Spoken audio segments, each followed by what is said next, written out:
Hello friends, welcome to தியா சமையல். இன்றைக்கி என்ன சமைக்க போகிறேன்னா, கருணக்கிழங்கை வச்சு மேலே நல்லா மொறு மொறுன்னு உள்ளே நல்லா சாஃப்டாக மீன் வறுக்கிற மாதிரி வறுக்க போகிறோம். இந்த வறுவல் எல்லா வகையான குழம்பு சாதத்து கூட வச்சு சாப்பிட்டிங்கன்னா டேஸ்ட்டு வேறு லெவலில் இருக்கும். வாங்க எப்படி செய்கிறதுன்னு பார்க்கலாம். சமையல் அறைக்கு போகிறதுக்கு முன்னாடி இப்போ தான் ஃபர்ஸ்ட் டைம் என் சேனலை பார்க்குறீங்கன்னா என் சேனலை சப்ஸ்கிரைப் பண்ணிவிட்டு பக்கத்தில் இருக்க பெல் ஐக்கானை கிளிக் பண்ணிவிட்டு வாங்க. கருணக்கிழங்கு வைக்கிறதுக்கு ஒரு கடாயில் தண்ணி எடுத்திருக்கேன். தண்ணி சூடாகட்டும். தண்ணி லைட்டாக சூடாயிடுச்சு. இப்போ கருணக்கிழங்கை சேர்த்துக்கலாம். 1/2 கிலோ கருணக்கிழங்கை தோல் சீவி எடுத்திருக்கேன். ரொம்ப மெலிசாவும் இல்லாமல் ரொம்ப திக்காகவும் இல்லாமல் ஒரு மீடியம் திக்னஸ்க்கு கட் பண்ணி சேர்த்துக்கோங்க. 1/4 ஸ்பூன் மஞ்சப்பொடி சேர்த்துக்கோங்க. கிழங்குக்கு தேவையான உப்பை சேர்த்துக்கோங்க. இப்போ 5லேருந்து 8 நிமிஷம் இந்த கிழங்கை வேக வச்சு எடுத்துக்கலாம். கிழங்கு ஒரு 75% வெந்தால் போதும். அப்பப்போ செக் பண்ணிக்கோங்க. ஏன்னா சில கிழங்கு சீக்கிரமாக வெந்துடும், சில கிழங்கு கொஞ்சம் நேரம் பிடிக்கும். அதுக்கேற்ற மாதிரி வேக வச்சுக்கோங்க. எனக்கு ஒரு 7 நிமிஷத்துலேயே இந்த கிழங்கு வெந்துடுச்சு. கிழங்கு இந்த அளவுக்கு தான் வேக வைக்கணும். ஒரு 75% தான் அது வெந்திருக்கணும். அப்போ தான் நம்ம வறுக்கும் போது மேலே மொறு மொறுன்னு இருக்கும், உள்ளே நல்லா சாஃப்டாக இருக்கும். இப்போ இந்த தண்ணியெல்லாம் நல்லா வடித்து எடுத்துகிட்டு இந்த கிழங்கை ஆற வைக்கலாம். கருணக்கிழங்கு வறுக்கிறதுக்கு ஒரு மசாலா பேஸ்ட்டை ரெடி பண்ணிக்கலாம். 1 டேபிள் ஸ்பூன் மிளகாப்பொடி சேர்த்துக்கோங்க. நல்ல கோபுரம் மாதிரி எடுத்து சேர்த்துக்கோங்க.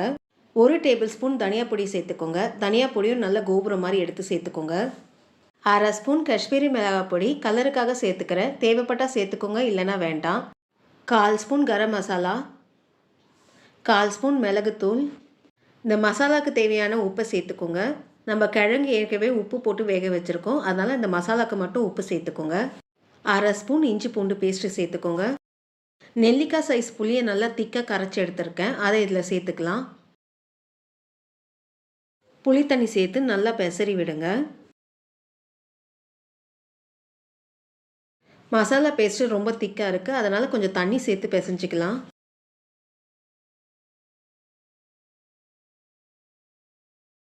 மசாலா பேஸ்ட்டு இந்த திக்னஸில் இருக்கணும். அப்போ தான் நம்மளுக்கு கிழங்கு மேலே நல்லா ஓட்டும்.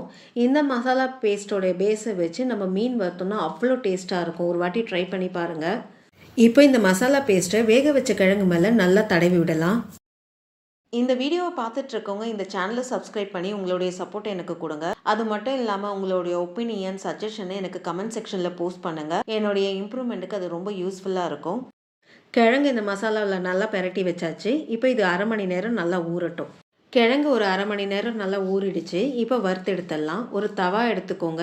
தவாவில் ஒரு 3 டேபிள் ஸ்பூன் எண்ணெய் சேர்த்துக்கோங்க.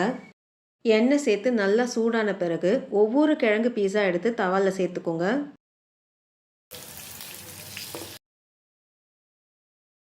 2 நிமிஷம் லோ ஃப்ளேமில் ஒரு சைடு நல்லா வேக வைக்கலாம். ஒரு சைடு 2 நிமிஷம் நல்லா வேக விட்டாச்சு. இப்போ திருப்பி போட்டுக்கலாம்.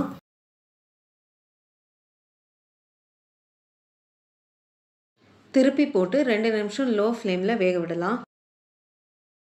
இன்னொரு பக்கமும் 2 நிமிஷம் நல்லா வேக விட்டாச்சு. இப்போ திருப்பி போடுங்க. கிழங்கை திருப்பி போட்டு ஒரு 2 நிமிஷம் இப்போ மீடியம் ஃப்ளேமில் நல்லா ரோஸ்ட் ஆகட்டும். 2 நிமிஷம் மீடியம் ஃப்ளேமில் நல்லா ரோஸ்ட் ஆகிடுச்சு. இப்போ திருப்பி போட்டு இன்னொரு பக்கத்தையும் ஒரு 2 நிமிஷம் நல்லா ரோஸ்ட் பண்ணலாம். இந்த மாதிரி கிழங்கு 2 வாட்டி இந்த மாதிரி திருப்பி திருப்பி ரோஸ்ட் பண்ணிங்கன்னா கிழங்கு நல்லா மொறு மொறுன்னு ஃப்ரை ஆகி வரும். இன்னொரு பக்கமும் கிழங்கு 2 நிமிஷம் நல்லா ரோஸ்ட் பண்ணிட்டோம்.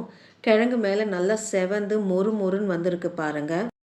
நல்லா மொறு மொறுன்னு கருணக்கிழங்கு வறுவல் ரெடி ஆகிடுச்சு. இந்த வீடியோ உங்களுக்கு பிடிச்சிருக்கும்னு நினைக்கிறேன். அப்படியே ஒரு லைக்கை தட்டுங்க. மறக்காமல் என் சேனலை சப்ஸ்கிரைப் பண்ணிவிட்டு பக்கத்தில் இருக்க பெல் ஐக்கானை கிளிக் பண்ணுங்கள். வரும் நாட்கள் இனிதே அமைய நல்வாழ்த்துக்கள். நன்றி, வணக்கம்.